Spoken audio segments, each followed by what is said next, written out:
Kami menyiapkan hati kami seperti bejana yang siap untuk diisi dengan firman-Mu ya Tuhan. Kami sangat merindukan firman-Mu. Urapi kami supaya kami bisa dengan mudah mengerti apa yang hendak Engkau pesankan di pagi hari ini. Roh Kudus yang akan tolong kami, Roh Kudus yang akan memampukan kami. Kami siapkan hati kami siapkan pikiran kami untuk mendengarkan suara-Mu. Dalam nama Tuhan Yesus, amin. Bapak Ibu dipersilakan duduk.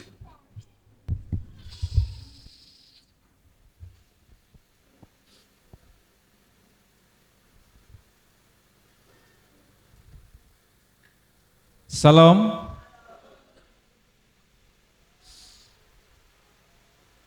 Tadi ada 3 orang yang bersaksi. Ada Ibu Yuli, ada Bapak Yosef, ada Pak Nanang. Kenapa saya lupa Pak Nanang ya?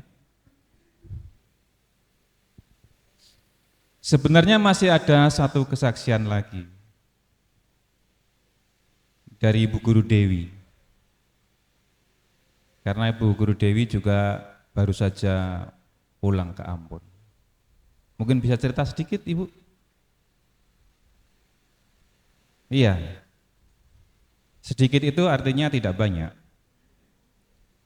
Karena kalau banyak nanti saya nggak jadi khotbah.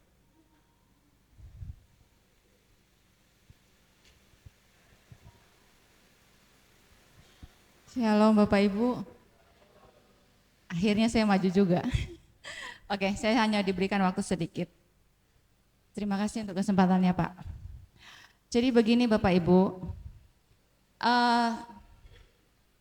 saya beberapa bulan yang lalu, tepatnya bulan Oktober, saya singkat saja, saya kembali, saya bersama kakak saya, tiba-tiba hari itu tanggal 6 Oktober kami mendapat berita subuh, kurang lebih jam 6, bahwa mama saya mengalami kecelakaan.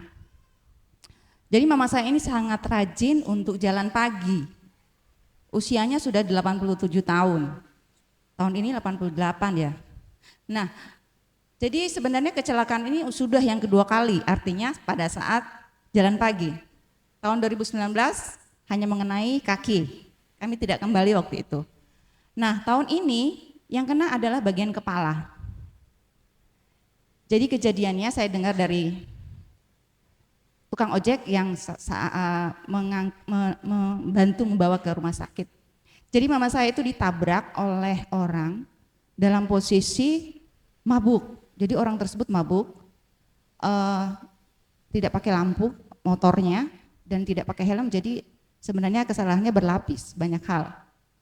Nah, akhirnya singkatnya ditabrak dan mama saya sempat jatuh dan sempat tidak sadarkan diri menurut informasi dari tukang ojek yang membantu. Tapi tidak sampai 1 jam setelah dibawa ke rumah sakit ditangani, mama saya sadar. Jadi pada saat treatment dari para pedis itu keadaan sadar.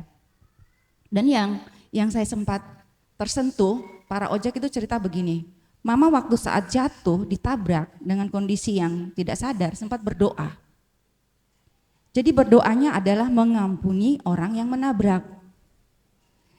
Jadi kejadian itu sebenarnya membuat para tukang ojek itu yang kebetulan kenal kami semua di situ sempat mau memukul pelakunya. Tapi karena setelah mendengar mama saya ini mengampuni, mereka tidak berani. Jadi singkat cerita mama saya itu ditangani di dokter, kami besoknya baru kami tiba. Posisi mama saya itu sudah dijahit di bagian kepala dengan di bawah, di atas mata sedikit di bawah pelipis. Jadi informasinya juga dari para medis bahwa mama saya sempat kritis dengan leukosit 41.000.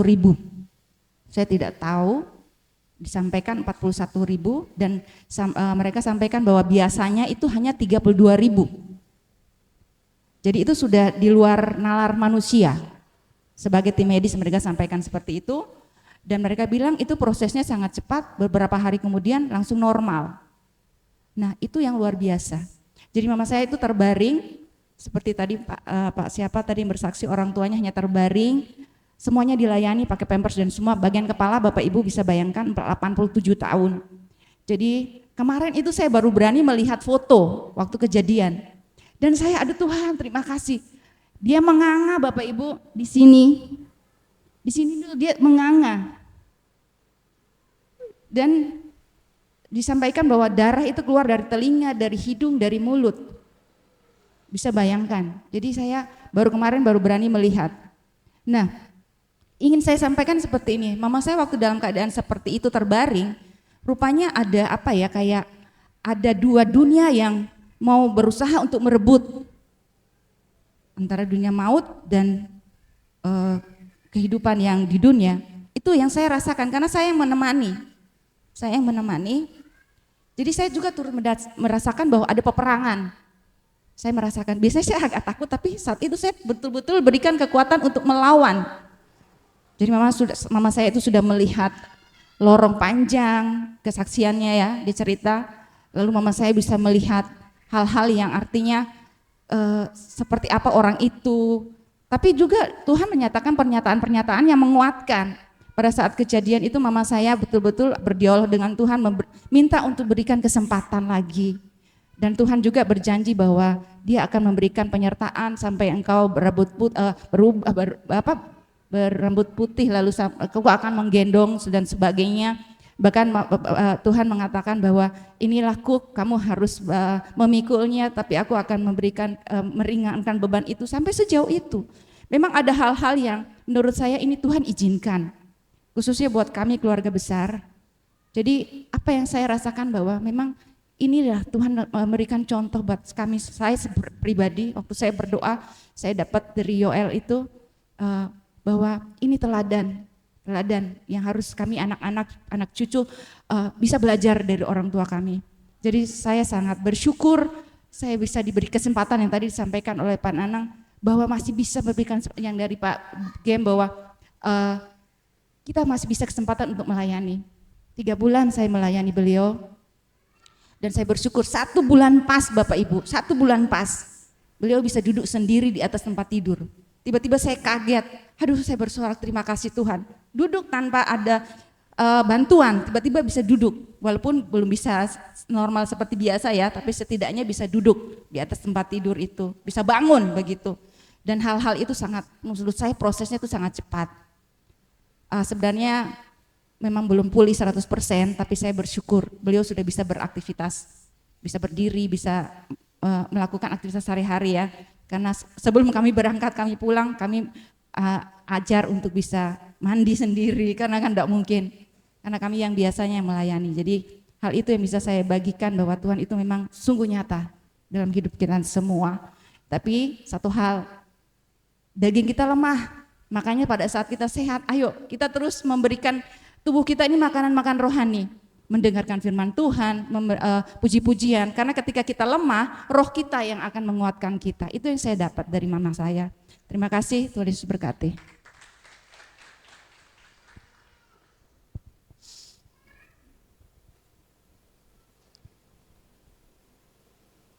Ya, jadi dari tambah satu lagi ya, dari 4 orang yang bersaksi, saya bisa menarik benang merah yang intinya adalah betapa pentingnya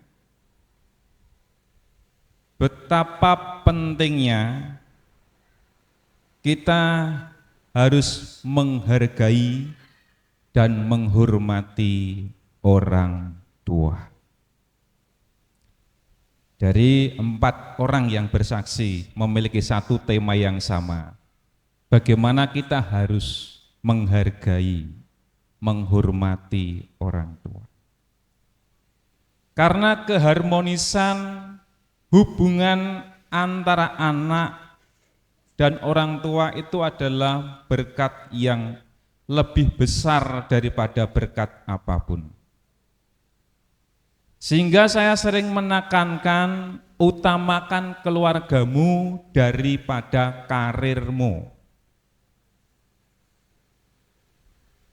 Utamakan keutuhan keluargamu daripada kesuksesan finansialmu. Itu yang sering saya katakan, bahkan lebih ekstrim lagi, saya katakan utamakan keluargamu daripada pelayananmu. Kenapa demikian? Karena tidak sedikit pula banyak hamba Tuhan. Banyak hamba Tuhan yang memiliki pelayanan begitu hebat, pelayanan begitu sukses, bisa berkhotbah di hadapan ribuan orang, memenangkan ribuan jiwa, memiliki jabatan di gereja yang sangat tinggi, tapi ternyata keluarganya berantakan. Ada ya? Saya harap Bapak Ibu tidak tahu. Karena ini hamba Tuhan.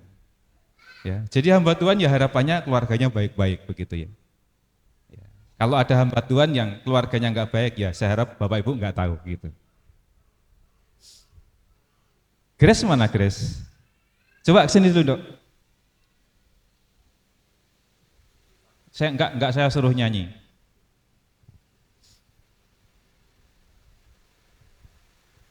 Ternyata udah 17 tahun ya. Saya kira baru 19. Iya, coba. Grace ini, aduh nanti kalau saya menangis bagaimana ya? Pakai kacamata.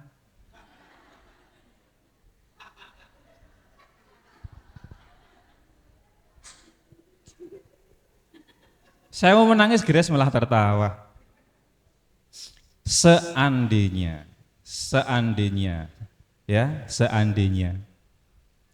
waktu itu Mbak Yuli mengikuti saran dokter. Apa? Kirat apa kuret? Kuret. Terus Mbak Yuli, oh nggih, monggo. Misalnya begitu. Oh ya silakan, kuret saja. Grace ada enggak? Hasil dari kuretan itu dikemanakan? Dibuang kemana? Seandainya waktu itu mamamu dikuret,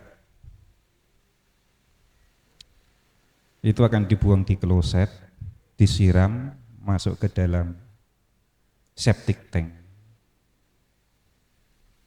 Tapi karena iman orang tuamu, maka engkau ada sampai hari ini. Ya. Jadi ini anak Grace, ini anak anugerah. Jangan lupa hargai mamamu, jangan lupa hargai orang tuamu. Jangan pernah menyakiti dengan kata-kata atau dengan tingkah laku. Ya, ini pesan bukan hanya untuk Grace, tapi buat kita semua, termasuk yang sudah tua-tua tapi masih punya orang tua. Kita harus tetap menghargai orang tua kita. Terima kasih.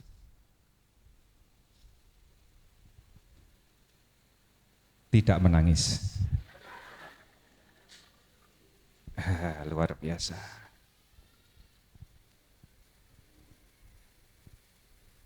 Selagi ada kesempatan kita untuk menghormati orang tua, saudaraku. Sejelek apapun mama kita,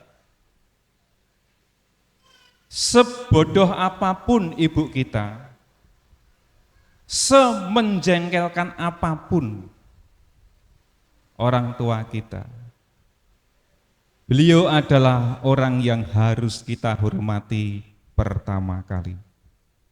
Ya, ada sebuah pepatahnya orang Cina ketika saya di Taipei dulu.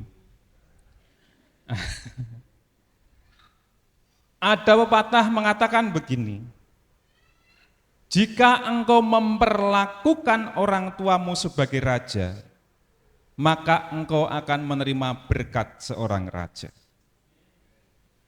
Dan jika engkau perlakukan orang tuamu seperti pembantu, maka berkat pembantu yang akan engkau terima. Saya cari di Alkitab enggak ada, karena itu filsafatnya orang Cina. Ingat orang Cina, akhirnya saya bisa ingat Bapak Ate. Pokoknya bisa kemana-mana ini. Pak Ate, maju ke depan, Pak Ate. Sekali-sekali ibadah tanpa khutbah nggak apa-apa.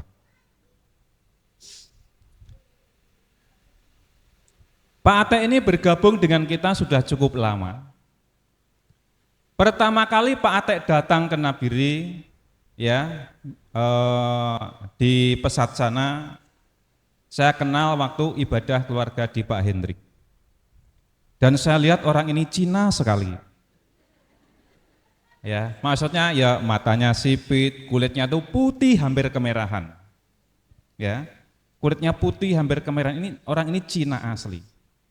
Dan saya tahu bahwa orang ini pasti pedagang. Ya enggak? Pokoknya Cina itu di mana-mana pasti pedagang, pengusaha begitu. Dan ternyata betul. Jadi Pak Ate ini pedagang, orang Cina asli, dagang, kulitnya putih. Terus datang ke Nabire. Nah, di Nabire ini tinggal di jalur 1, di SP3. Dan dia memiliki suatu misi bahwa di Nabire dia akan bertani. Saya berkata dalam hati, opo yo? Cina, pedagang, hidupnya di kota besar di Jakarta. Datang ke Nabire untuk bertani, bercocok tanam padi di sawah yang panas terik.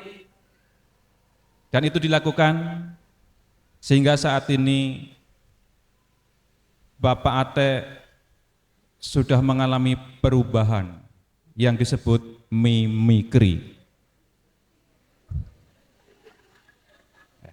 Dulu putih, sekarang ya agak-agak hitam. Hitachi. Hitam tapi Cina. Dan seorang pedagang dari kota besar ini saat ini sudah panen, saudara. Asli, panen padi, dan padi itu sebagian sudah menjadi beras, dan beras itu sudah dimasukkan dalam karung, dan sudah ditaruh di pastori.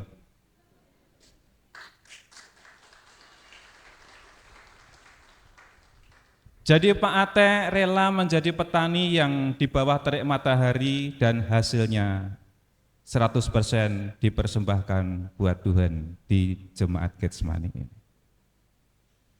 Terima kasih Kong. Gusti Barkai, ya luar biasa.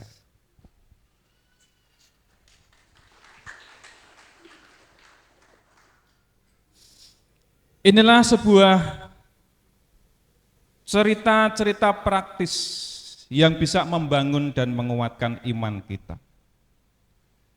Ya, bisa membangun menguatkan iman kita, dan saya berharap bahwa ini bukan hanya nyaman kita dengarkan di telinga, bukan nyaman dirasakan di hati, tapi saya berharap ini menjadi sebuah rema. Menjadi sebuah rema bahwa saya sebagai orang Kristen, saya sebagai anak-anak Tuhan, saya juga harus memiliki dampak buat keluargaku, buat Tuhanku. Jangan kita hanya fokus pada diri kita sendiri, karena hal itu tidak akan bisa memberi kebahagiaan dan kepuasan ketika kita hanya berpikir untuk diri sendiri.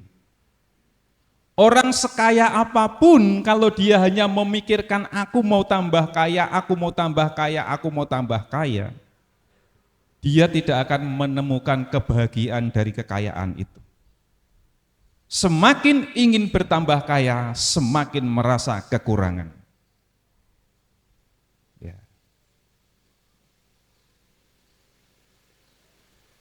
Baik, sekarang kita belajar firman Tuhan.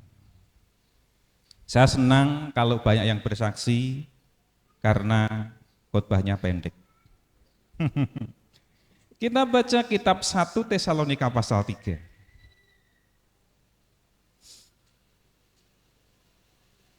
1 Tesalonika pasal 3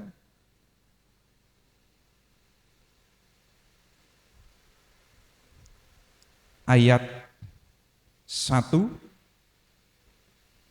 sampai ayat yang ke-10.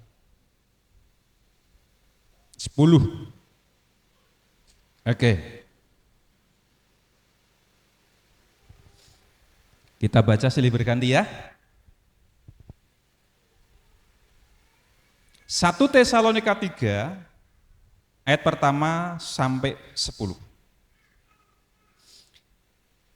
Kami tidak dapat tahan lagi, karena itu kami mengambil keputusan untuk tinggal seorang diri di Athena.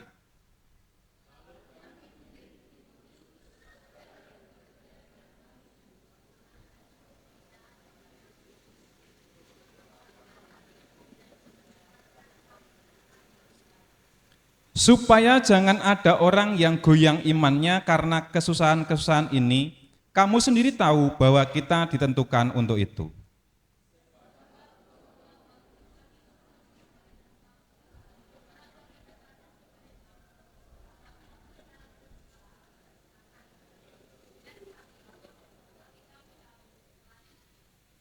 Itulah sebabnya, maka aku, karena tidak dapat tahan lagi, telah mengirim dia, supaya aku tahu tentang imanmu, karena aku khawatir kalau kamu telah dicobai oleh si penggoda, dan kalau usaha kami menjadi sia-sia.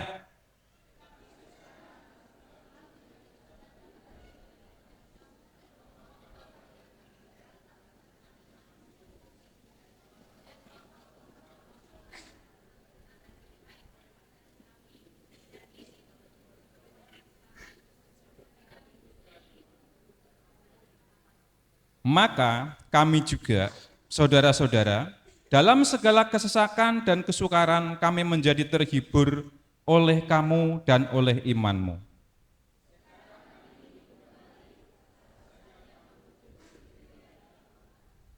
Sebab ucapan syukur apakah yang dapat kami persembahkan kepada Tuhan atas segala sukacita yang kami peroleh karena kamu di hadapan Tuhan kita?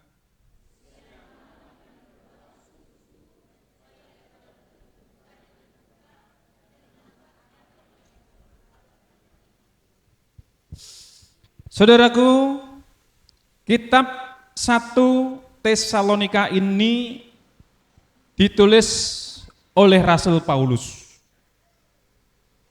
Rasul Paulus kita sudah kenal dia, bahwa dia adalah seorang pemberita Injil. Kalau rasul-rasul yang lain mereka memberitakan Injil untuk lingkungan orang Yahudi, tetapi Rasul Paulus memberitakan Injil ke orang-orang yang di luar Yahudi sampai pergi ke tempat yang sangat jauh, dan salah satu tempat yang dikunjungi adalah Tesalonika. Ketika Rasul Paulus sampai di Tesalonika, dia memberitakan Injil Kerajaan Surga, memberitakan kabar keselamatan. Dan ini membuat orang-orang Tesalonika begitu takjub, kagum terhadap Adonai Elohim, Tuhannya orang Israel, dan mereka percaya kepada Tuhan Yesus sebagai juru selamat mereka. Dan orang-orang Tesalonika ini kebanyakan orang-orang yang tidak bersunat, yang disebut orang goyim atau orang kafir. Mereka percaya kepada Yesus, menerima Yesus sebagai Tuhan dan Juru Selamat. Dan dari kumpulan jemaat itu mereka berdoa di tempat ibadah-ibadah orang Yahudi, yang disebut apa namanya? Sinagoge. Ketika orang-orang Tesalonika ini beribadah di sinagoge, maka mereka diusir oleh orang-orang Yahudi. Kamu ini kelompok orang tidak bersunat, kenapa ikut ibadah bersama kami? Tidak boleh, kamu harus pergi. dan akhirnya jemaat ini diusir. Akhirnya jemaat Tesalonika ini harus pergi ke Berea, beribadah di sana. Dan ketika Rasul Paulus mendengar kabar ini, maka Rasul Paulus memiliki sebuah kerinduan. Aku mau lihat jemaat yang ada di Tesalonika. Seperti apa keadaannya sekarang? Aku pengen sekali memberitakan firman Tuhan untuk menguatkan iman jemaat di Tesalonika. Tapi ternyata kerinduan itu tidak tercapai. Karena banyak orang yang menghalang-halangi Rasul Paulus untuk berangkat ke Tesalonika. Karena waktu itu memang masa-masa penganiayaan. Seorang pemberita Injil hidupnya penuh dengan ancaman. Rasul Paulus hidupnya penuh ancaman. Ketika dia berniat untuk ke Tesalonika, selalu dihambat, selalu dihalang-halangi. Tetapi karena Rasul Paulus sangat rindu untuk memberitakan firman ini kepada jemaat Tesalonika, maka satu-satunya jalan dia mengirim surat. Ya, suratnya yang mana? Yang kita baca sekarang. Ya. Dia mengirim surat, dia mengutus anak rohaninya Timotius. Tim, aku pengen sekali ke Tesalonika, ingin melihat jemaat di sana. Tapi enggak bisa. Karena banyak faktor yang menghambat. Jadi tolong bawa surat ini, antar ke Tesalonika. Dan Timotius menyampaikan surat itu untuk jemaat Tesalonika. Dalam surat itu Rasul Paulus memberikan nasihat-nasihat, memberikan kata-kata penguatan, memberikan kata-kata penghiburan. Dan setelah Timotius pulang, dia lapor kepada Bapak Paulus. Bapak, saya udah pulang. Terus bagaimana kabarnya? Jemaat Tesalonika luar biasa, Bapak. Mereka bertumbuh dalam iman, jumlahnya makin banyak, dan mereka tidak mudah tergoda, tidak mudah terganggu oleh ajaran-ajaran lain yang menyesatkan. Mereka tetap percaya pada Tuhan Yesus. Dan berita itu merupakan berita yang menggembirakan buat Rasul Paulus. Walaupun Rasul Paulus di tengah-tengah kesulitan, di tengah-tengah kesengsaraan, tapi dia bisa menguatkan orang lain. Dia bisa menghibur orang lain walaupun hanya lewat surat. Dan dampak dari surat Rasul Paulus membawa penguatan iman buat orang-orang Tesalonika. Dan sebaliknya, kabar baik dari Tesalonika membuat Rasul Paulus sangat sukacita, sangat terhibur karena dia melihat keadaan jemaat Tesalonika dalam keadaan baik-baik saja. Ya. Saudaraku, dari sini saya hanya mau menyampaikan satu pelajaran saja buat kita. Satu saja, enggak banyak-banyak, supaya mudah diingat. Ketika Rasul Paulus menghadapi kesulitan, ketika Rasul Paulus menghadapi kesusahan yang besar, dia tidak berpusat pada dirinya. Dia tidak menyampaikan keluh kesahnya kepada orang lain. Dia tidak minta dibelas kasihani. Tapi justru saat dia mengalami kesusahan itu, dia berusaha untuk menghibur orang lain. Analogi yang lebih mudah begini, analogi yang lebih mudah. Ketika Rasul Paulus dalam kondisi kelaparan, dia berusaha untuk memberi makan orang lain. Ya, itu analoginya seperti itu. Ketika dia dalam kondisi susah, dia tidak berpusat pada kesusahannya, tapi dia mau berbagi kepada orang lain. Dia mau menguatkan orang lain lewat perkataan, lewat nasihat-nasihatnya. Dan ketika Rasul Paulus melakukan itu memiliki dampak buat jemaat, jemaat pun menjadi dikuatkan. Dan karena jemaat dikuatkan, maka Rasul Paulus yang mendengar hal itu, dia juga menjadi sangat terhibur, sangat sukacita, sampai dia bingung dengan cara apa aku harus mengucap syukur kepada Tuhan. Karena Tuhan sudah membuat jemaat Tesalonika menjadi jemaat yang kuat, menjadi jemaat yang sukacita, menjadi jemaat yang bahagia.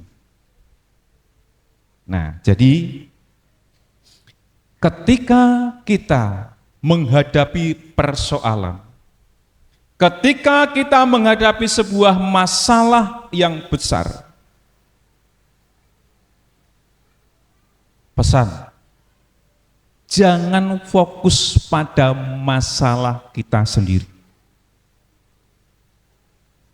Tapi mari kita melihat orang yang ada di sekitar kita. Mungkin mereka juga punya masalah. Dan saat itu kesempatan buat kita untuk menguatkan mereka, untuk membangun mereka. Dan saudara percaya bahwa apa yang sudah kita tabur itu tidak akan kembali dengan sia-sia. Seperti bumerang. Bumerang itu senjatanya orang aborigin kalau nggak salah. Iya ya, yang di Australia itu ya. Ya. Bentuknya begini. Itu kalau dilempar, wing wing wing wing wing, balik lagi, ya, balik lagi. Jadi ketika kita menolong orang lain, maka kita pun akan merasa tertolong. Ketika kita menyenangkan orang lain, maka hati kita pun menjadi lebih senang. Ketika kita bisa membahagiakan orang lain, maka kebahagiaan yang lebih besar itu menjadi milik kita. Ya, seperti apa yang dialami oleh Rasul Paulus ini. Ya. Jadi ketika kita punya masalah, ayo jangan mengeluh, jangan bersungut-sungut, jangan menggerutu, tapi mari kita buka mata, kita lihat orang di sekeliling kita, apakah mereka punya masalah, ayo kita datang, beri penguatan. Maka kekuatan yang sudah kita sampaikan ke orang lain nanti akan balik kepada kita, dan kita juga akan menjadi orang yang kuat. Rasul Paulus menjadi segar kembali, walaupun sebelumnya dia rasanya itu sudah mau mati. Tapi ketika dia mendengar kabar dari Timotius bahwa jemaat Tesalonika dalam kondisi baik-baik, dia bilang, aku hidup kembali. Nanti baca sendiri ya di 1 Tesalonika 3 itu. Aku hidup kembali, dan dengan cara apa? Aku harus mengucap syukur kepada Tuhan. Ya. Kita semua punya masalah kok.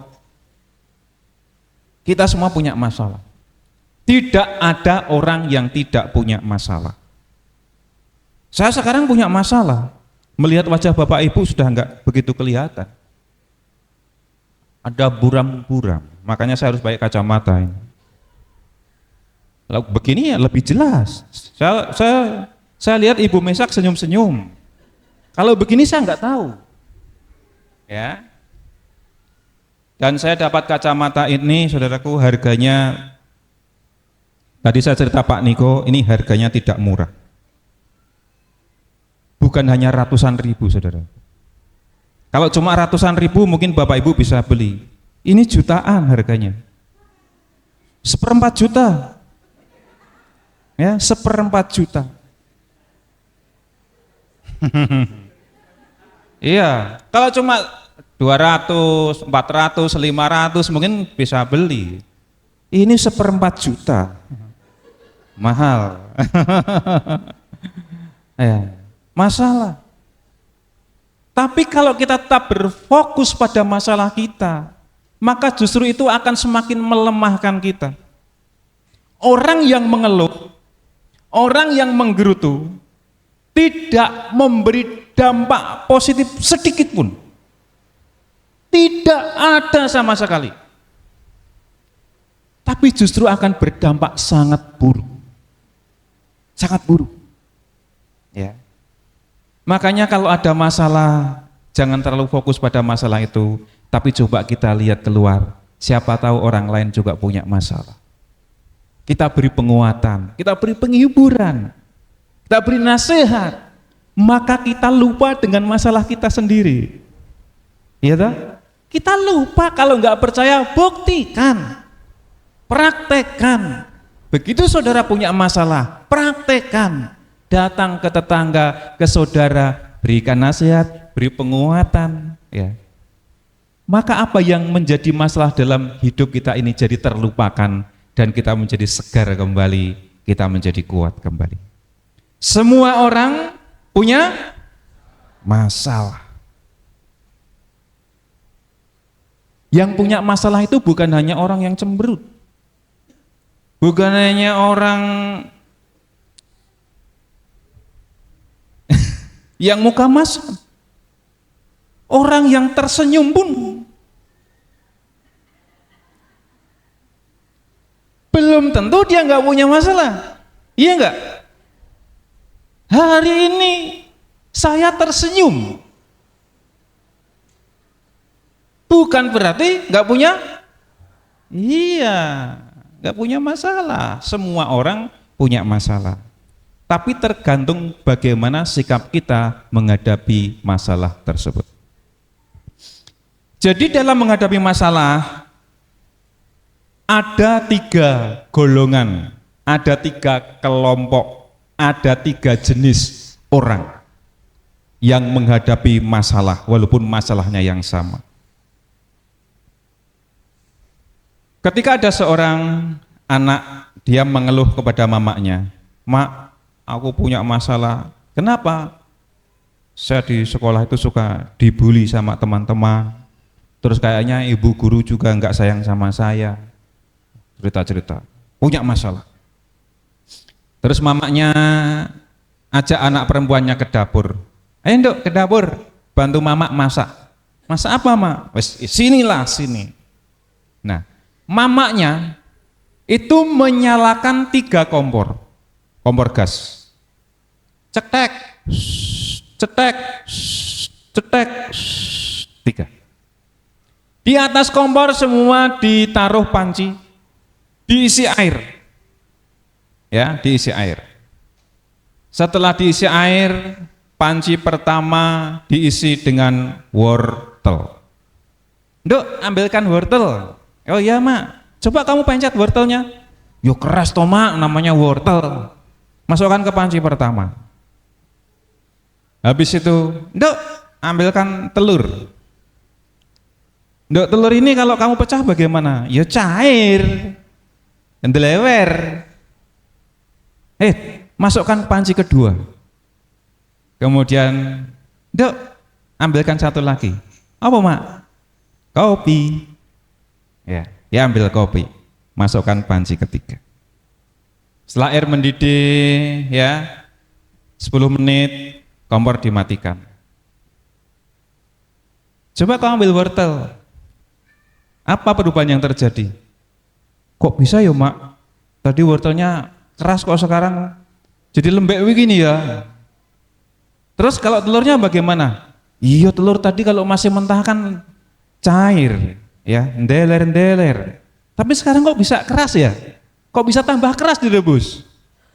Wortel direbus tambah, telur direbus tambah." Nah, dia bilang begini, "Nak, baik wortel maupun telur sama-sama dipanaskan, tapi reaksinya berbeda. Wortel yang keras jadi lembek, telur menjadi keras. Nah, ini seperti manusia. Manusia itu ketika menghadapi masalah, maka dia juga bisa menjadi seperti wortel, tambah lembek. Ada enggak? Orang begitu menghadapi masalah terus loyo, ada enggak? Mengeluh, "Aku mati wae, enggak ada gunanya lagi," ya, jadi lembek. Tapi ada juga orang yang kena masalah menjadi keras. "Memangnya kok sopo? Dikira saya enggak bisa." Jadi keras. "Aku enggak mau lagi dengar nasihatmu," jadi keras. Lah terus kalau kopi, Mak? Ya sekarang kamu tahu sendiri toh, tadi kopi sebelum direbus bagaimana, setelah direbus bagaimana? Harum ya mak, harum. Minta yo, 1 gelas ya mak. Ya, gelas panas, kasih gelas dikit. Waduh, enaknya. Tadi kalau nggak direbus nggak enak ya mak, nggak enak. Jadi orang ketiga ini ketika menghadapi masalah, dia tidak memikirkan masalah itu, tapi justru masalah itu membuat orang semakin kuat, semakin cemerlang, semakin bercahaya, seperti emas yang dimurnikan itu, dibakar tapi tambah murni, tambah bercahaya. Ya, sekarang jemaat Getsemani boleh pilih. Saya mau bertanya, pilih nomor 1, pilih nomor 2, apa pilih nomor 3?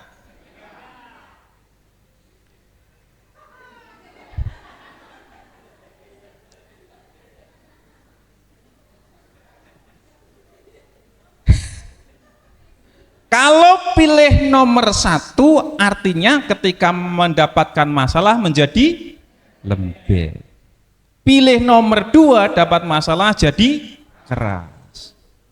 Tapi kalau pilih nomor 3 harum, membuat mata terbuka, biar enggak ngantuk lagi, ya. Saya enggak mau paksa jemaat mau pilih yang mana terserah. Karena tugas saya adalah menyampaikan kebenaran. Tugas saya menyampaikan firman. Bagaimana respon kita, sikap kita menghadapi masalah. Mau loyo, mau keras, atau mau harum. Jadi, pilih nomor 1, apa nomor 2, apa nomor 3? Nomor berapa? Apa itu? Kopi. Ya, kopi.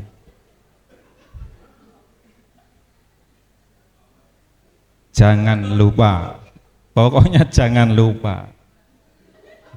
Karena ini termasuk program dari kaum pria. Ya, perkarya. Kemarin diusulkan bahwa ibadah perkarya nggak usah ibadah formal, kita cukup ngopi saja. Berarti nomor 3, ngopi. Ngolah pikir, ya, ngopi itu ngolah pikir. Saya berharap bahwa dengan apa yang saya sampaikan, Bapak Ibu bisa mendapatkan sesuatu. Mendapatkan sesuatu yang bisa dipelajari untuk meningkatkan kualitas hidup kita. Ya. Bisa mendapatkan pilihan. Mau pilih wortel, mau pilih telur, atau mau pilih kopi.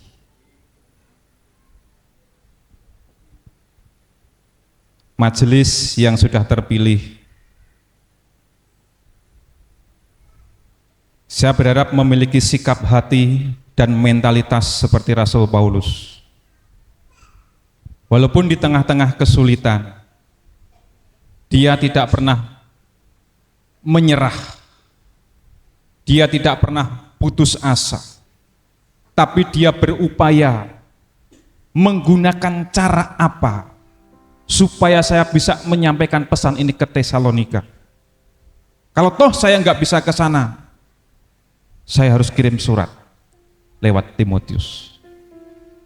Walaupun dia mengalami masa aniaya, tapi tidak fokus pada masalah itu.